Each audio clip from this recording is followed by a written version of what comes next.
Imagine just now that you've been told you've lost your job, your family, your house, your clothes, and all your possessions. How would you react?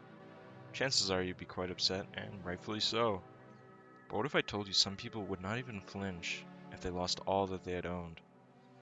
Epictetus was a stoic philosopher, but before he was a philosopher, Epictetus was nothing more than a slave to do the bidding of another man's work. But the thing was, with Epictetus, he knew the value of not being controlled by outside forces. After all, Epictetus was a slave, and this helped him get insight that many people don't have. This gave way to Epictetus' idea of what I'm going to call the free mind. The free mind is devoid of any attachments, for attachments are the root of misery for the mind. It may seem a little far-fetched to say that you have to have no attachments, but every problem you've had is likely because you were attached to something. So am I saying that you should have no attachments? Well, maybe it would actually help us to be free if we don't have any attachments, but I think I'm not so naive to think that that's gonna happen. So the best thing I think we can do, perhaps, is to try every day to just let go of things that you don't have any control over. You don't let unforeseen circumstances affect you. And Epictetus had this to say on the free mind, so maybe you can get a little better perspective. He said, "What then should a man have in readiness to such circumstances? What else then? What is mine and what is not mine, and permitted to me, and what is not permitted to me? I must die. Must I then die lamenting? I must be put in chains. Must I then also lament?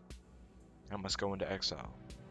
Does any man then hinder me from going with smiles and cheerfulness and contentment? Tell me the secret which you possess. I will not, for this is in my power. But I will put you in chains."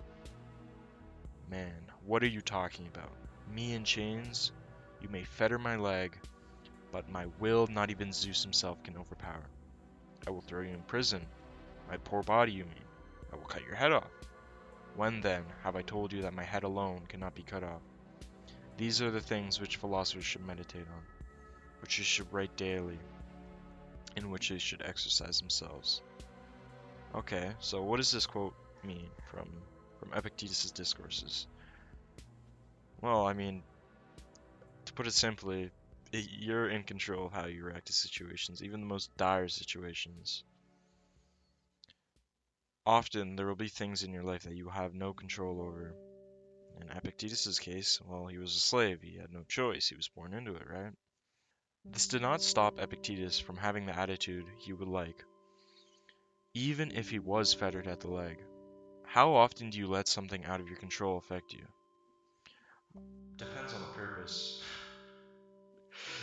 Depends on the person, but you've likely cursed at someone driving erratically in traffic. They cut you off, or they didn't check their left and right, and you almost hit them.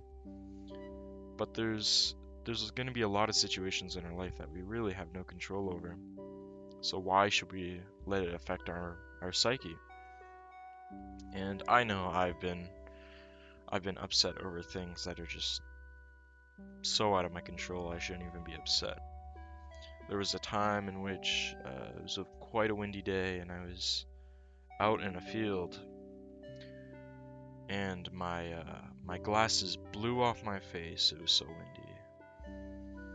And if you've ever been in a field, it's a big thing, right? So as I had no glasses, I could not see, and without my glasses, it creates a hindrance to my life. So I was quite upset. I was cursing. I was yelling, "Oh, why is it so windy? This and that." Long story short, eventually I found my glasses. It got vacuumed under an object, and I found them as I was leaving. I had no hope, but I thought afterwards, yeah, it would have sucked. I'm not saying I'd love to lose my glasses, but in reality, I had no control over the weather. I had no control over my glasses flying off. Perhaps I could have put them on better. But in reality, there was nothing I could do at that point. So why get angry, right? So yeah. Now, even if I didn't find those glasses, my life would not have changed that much. Yes, it would have created inconveniences, I'm not saying that, and it would have put some things in my life in hold. But I shouldn't have let something that in reality is not out of my... I shouldn't have let something that was out of my control affect me. If I got upset every time something like that happened, I'd lose my sanity. So yeah, this situation made me maybe upset, but it also helped me realize that I have to let go sometimes of things that really I have no control over. Now, I can't remember who said this. I think it was Marcus Aurelius, which actually takes a lot of his beliefs from Epictetus. You know, he even quotes him in Meditations. But there was a writing about a man going into a bath. And perhaps this was Seneca, I can't remember. But anyways, this man, he expects a bath, and he expects a nice warm pool of water to relax in. So he goes to the bathhouse, and in reality, there's people shouting, people cursing at him, the water's cold, perhaps it's a dreary day, the opposite of what he expects, right? Situations like this happen every day in our lives. We expect something and we get something else.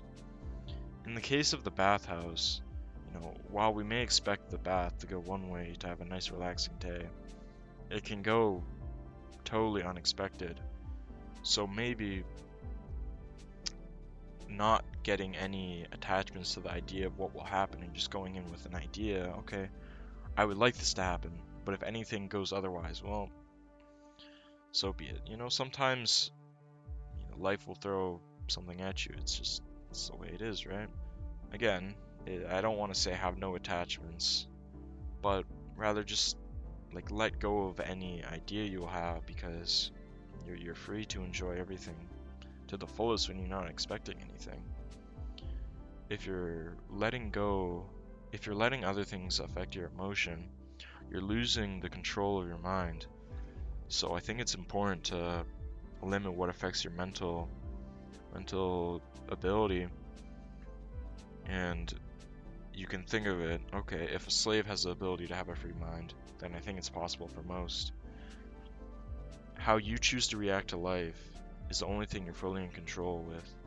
Nothing else is permanent. That's the only thing you have control over, is your reaction.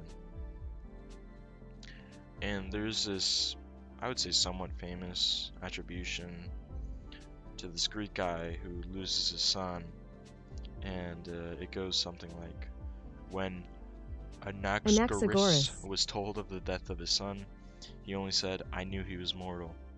So we in all casualties of life should say, I knew my riches were uncertain, that my friend was just a man. Such considerations would soon pacify us, because all our troubles proceed from their being unexpected. If you have no expectation, no troubles will arise, because in reality, well, if you expect nothing, you will receive nothing. Yeah, that sounds silly. But yeah, you might think this quote is cold, maybe even you think it's a little psychotic, but this is the reaction of a man that knows that there's really nothing he can do now. A stage of mourning does not change the past, and mourning is the mind in the past, and it's unable to reconcile. And I don't want to like make Anaxagoras to make him seem like he had no emotion. Of course he had emotion. That's silly. Stoicism is not about being a robot having no emotions or limiting your emotions. The free mind aspect of Stoicism is not letting things out of your control affect you. You know, your emotions are going to happen regardless. There's nothing you can do, but the way you react is again up to you. Anaxagoras knew that he could not change the death of his son, but that does not mean he wasn't saddened by the news. He just chose not to let him affect it as much as another person would likely be affected. And I would say Stoicism is a philosophy that can allow us to deal with a lot of problems in our modern lives. And it's a philosophy that actually deals with the present. A Stoic philosophy of the free mind will allow you to enjoy your current situation to the fullest. A Stoic man can be rich or he can be poor, but the way he reacts to his wealth does not change him. The reaction precedes the status, not the status preceding the emotion. So please, try not to let things in life bother you, even if it affects you greatly. If someone cuts your ear off, they're attacking your hearing. If someone cuts your tongue off, they're attacking your speech. If someone cuts your eyes out, they're attacking your sight. But they can never attack your reaction. Yeah, so do you think this is kind of silly, the free mind idea? Do you think you can be purely a force that has no... Do you think the mind can be so free that nothing will affect it? Let me know. Tell me what you think.